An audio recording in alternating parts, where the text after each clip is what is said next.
No Conversa Franca de hoje, eu tenho a subsecretária de Competitividade, Desenvolvimento Econômico e Regional da Secretaria de Desenvolvimento Econômico do Estado de São Paulo, a Júlia da Mota, que nos visita pessoalmente aqui hoje. Obrigado, Júlia, pela presença. Muito obrigada pelo convite, é uma alegria para nós estarmos aqui hoje. A gente teve que aprender a fazer as coisas online, mas eu gosto de receber as visitas. Na sala de visitas, eu acho que é sempre mais interessante. Eu concordo contigo. Concorda? Eu acho que rende mais. Eu sempre achei. Bom, a gente vai falar de um projeto que chama São Paulo Produz, da Secretaria de Desenvolvimento, que é um projeto muito bacana e que até bate de encontro com algumas das coisas que eu comentei aqui com a Renata, que eu ia pedir a opinião dela, mas acho que ela ficou sem o retorno lá. Eu acho que cortou. Porque a maioria das vezes, e praticamente em todas, as ações isoladas, elas não se concretizam naquele resultado que você quer. E esse projeto visa justamente unir vários elos de uma cadeia produtiva, né, de alimentos, e aí você vai falar melhor que eu sobre isso, e fechar o ciclo, obtendo aí um resultado melhor na produção, comercialização, capacitação do produtor de alimentos no estado de São Paulo. Como é que surgiu a ideia? Porque me parece que ele tinha um outro projeto que era embrionário. E ele, na verdade, é a evolução buscando mais eficiência. Conta um pouquinho da história para a gente começar a conversar. Então, Otávio, é exatamente isso. Tem uma boa parte do que tu já trouxe aqui, mas a gente tinha um programa de arranjos produtivos locais no estado de São Paulo. E esse programa, ele tinha um pedaço apenas da cadeia produtiva. Ele olhava para um pedaço da cadeia produtiva e não para ela como um todo. E eu sou formada em políticas públicas, então assim, eu acho que as políticas públicas elas precisam se atualizar ao longo do tempo. Sim. E acompanhar a dinâmica, especialmente pensando em desenvolvimento econômico, em acompanhar a dinâmica econômica de um estado da dimensão e complexidade de São Paulo. Então, o que a gente redesenhou esse programa? Agora a gente olha para a cadeia produtiva como um todo. A gente tem os elos envolvidos ali e a gente reconhece as cadeias produtivas locais do estado de São Paulo a partir dos elos que ela envolve. Então, assim, usando o exemplo das cadeias produtivas voltadas para a agricultura, para a agroindústria, agropecuária, a gente olha desde o fornecimento de insumos, então, quem dá a semente, por exemplo, né, da agroindústria, pensando assim, a semente, o fertilizante, os equipamentos para a produção, aí a gente vai para a produção, olha os produtores rurais, as cooperativas agrícolas e quem está produzindo ali mesmo, né, a matéria-prima. E aí a transformação industrial, quem é que está fazendo, quem são os atores que estão fazendo o processamento desses produtos e transformando no produto final que vai ser distribuído no mercado, a comercialização e distribuição, então assim, os mercados, os restaurantes, os bares, quem está envolvido nessa cadeia como um todo. Só para complementar, não é só de alimentos que a gente tem envolvido aí, a gente tem cerca de 26 setores reconhecidos já em 95 cadeias produtivas locais do estado. Tá. 31 são as cadeias produtivas da agroindústria, agropecuária, da pecuária, enfim. Então, a maior parte está nessa área. Porque muita gente acha que as coisas funcionam automaticamente. Ah, não, ele produz, mas o outro compra, o outro distribui, o outro industrializa. Não é bem assim, né, Júlia? Não, né? E, na verdade, o que a gente quer trazer com isso? A gente quer trazer mais desenvolvimento econômico local. Quando a gente conecta esses atores, a gente consegue fazer com que eles se desenvolvam, trabalhem sobre uma governança conjunta e cresçam mais. Então, ao invés da competitividade de um lutando contra o outro, eles se ajudam. E aí, também, muita gente acha que não, mas, por exemplo, a gente está falando do Estado de São Paulo, é um programa do Estado de São Paulo. Mas dentro do estado de São Paulo, você tem regiões ou micro-regiões que têm características próprias que têm uma maior autonomia num determinado tipo de serviço. Você pode dar alguns exemplos para a gente? Com certeza, com certeza.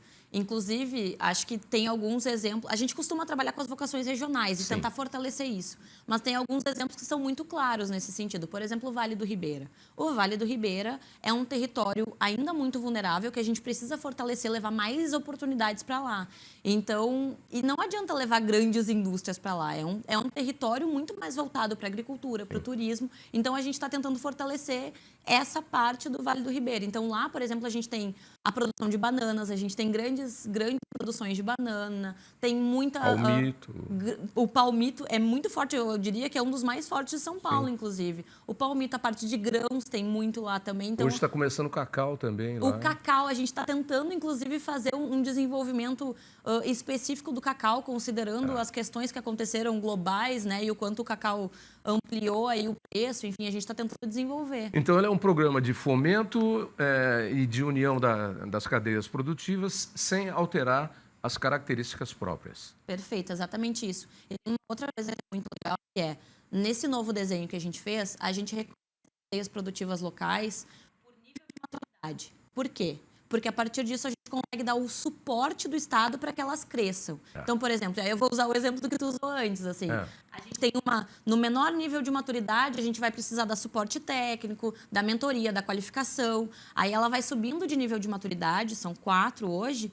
Aí ela consegue pegar fomento para conseguir desenvolver projetos que vão fortalecer e desenvolver a cadeia até o nível mais maduro da cadeia, que aí a gente já capacita para exportar. A gente tem várias cadeias maduras hoje que, inclusive, já exportam e estão globalizadas totalmente. Assim. Eu vou dar um exemplo aqui que é da cidade onde eu nasci, que é Marília, no interior de São Paulo. Marília é um polo industrial importantíssimo na produção de alimentos.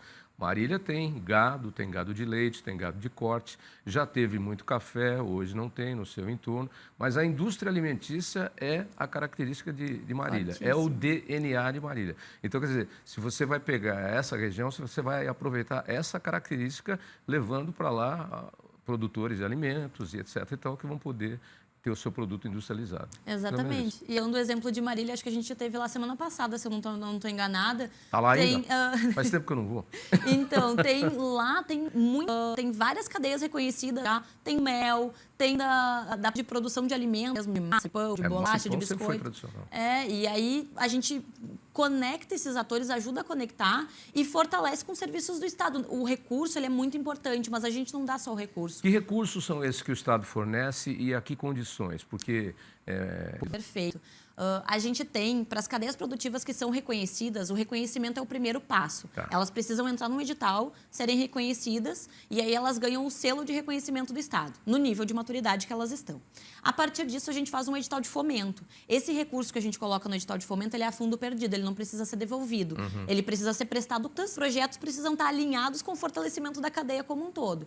Então, só para dar um exemplo, aqui no ano passado, a gente fez um edital que injetou 30 milhões de fomento para as cadeias produtivas locais reconhecidas. Foram 95 cadeias no último edital. E daí, desses 30 milhões, foram 18 milhões, mais ou menos, executados em 34 projetos que foram aprovados. E eles estão distribuídos nas 13 regiões do estado de São Paulo. Você já tem alguns exemplos de coisas que deram certo, por exemplo? Porque eu gosto de exemplo prático, porque exemplo prático clareia tudo, né? Com certeza. Dá um exemplo prático. Então, a gente estava falando um pouquinho antes de chegar aqui do exemplo da macadâmia, por exemplo. A gente ali na região de Jaú, ali. Isso, exatamente. A gente Dois tem córregos. Do Vale do Jacaré-Pepira, e é isso aí. E a gente tem uma cadeia muito forte da macadâmia ali. Eles foram reconhecidos como uma cadeia produtiva local.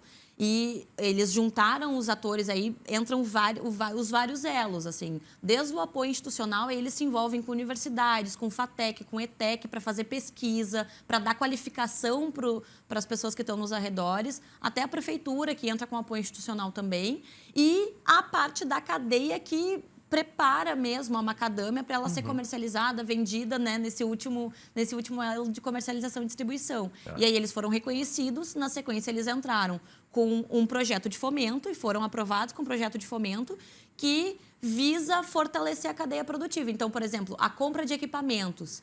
Um pequeno produtor rural, às vezes, ele não tem capacidade financeira para comprar um equipamento Mas grande. quando ele se junta com vários outros... E aí, se ele tem apoio do Estado para fazer a compra desse equipamento, isso facilita e fortalece a cadeia produtiva também. É porque você vai ter, inclusive, a otimização do uso do equipamento, que Com às certeza. vezes, para um só, ele está sobrando, mas para vários, ele dá na medida certa, como a gente diz, no tamanho. Perfeito. E tem um outro exemplo que é muito... Eu uso sempre esse exemplo para contar para as pessoas, que é...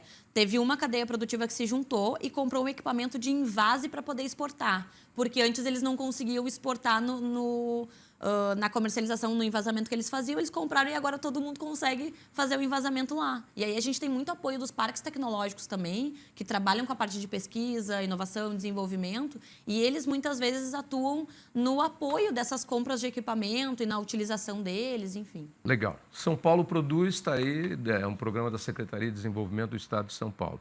E que reúne quantas cadeias produtivas? Hoje a gente tem 95 cadeias produtivas locais reconhecidas em 14 regiões. Mas tem mais para explorar ainda. A gente vai lançar um novo edital agora, final de abril, e a gente está esperando todo mundo participar. A gente sabe que tem muitas outras cadeias ainda para serem reconhecidas no estado. Muito bem. Agradeço a sua participação aqui. Parabéns pelo programa. Quando tiver mais novidades, traz para a gente aqui, tá bom? Muito obrigada. E a gente não esgotou todo o assunto, porque o nosso tempo é limitado. Para quem quiser saber mais, qual é o endereço de internet, Júlia? Então, a gente tem um site do programa SP Produz, que é spproduz.sp.gov.br. Todo mundo que tiver dúvidas pode entrar lá, acessar. Tem todas as informações, o passo a passo do programa, e a gente faz toda a divulgação pelo canal. Legal, gostei. Muito Parabéns. obrigada. E obrigado pela visita. Eu que agradeço o convite. Tá bom.